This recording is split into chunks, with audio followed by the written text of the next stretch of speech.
managed to bag the medals. And a section of ODM leaders in Nairobi have expressed dismay at the methods employed by Wiper leader Kalonzo in his bid to bag the Azimio la Umoja deputy presidential post.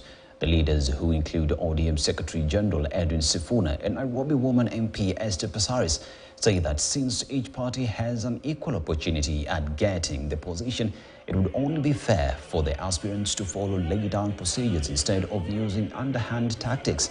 Passaris has, however, opted to vouch for NAC Kenya leader Martha Karua as a preferred candidate to deputize Odinga. Asante, amepata 10,000 ni secondary ambao itapeanwa leo kwa beneficiaries wote ambao wako hapa, si ndio?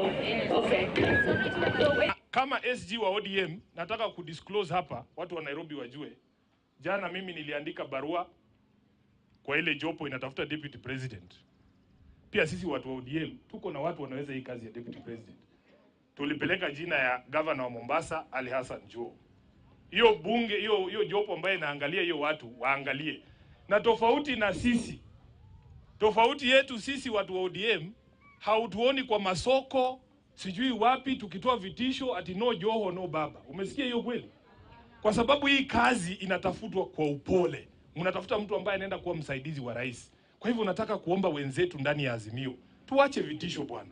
Kila siku mnatutisha, mnatuambia sijui bila Sifuna ama sijui bila nani, sijui bila nini, ati baba ataanguka.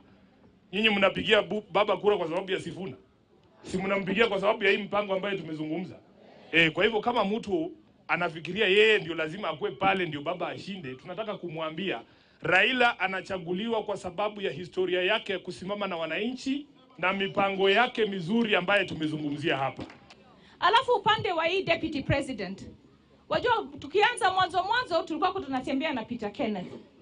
Alafu mama akaingia kwa race, Martha Karua. Na mimi kama mama ambao alijua Martha Karua sasa ali run president na Charity Ngilu sasa ame run president. Mimi ninasema wakati ni wa mama. Tunataka baba achague mama as his deputy president. That's what we want as women. Alafu wanawake wote Kenya hii, baba amesema anataka term moja tu ku set us right. 2027 tunaweza kuwa na a president who is a woman. That is what we are fighting for. A president who's a woman, and I'm telling you, Martha Karua hiyo kazi anaweza. Okay?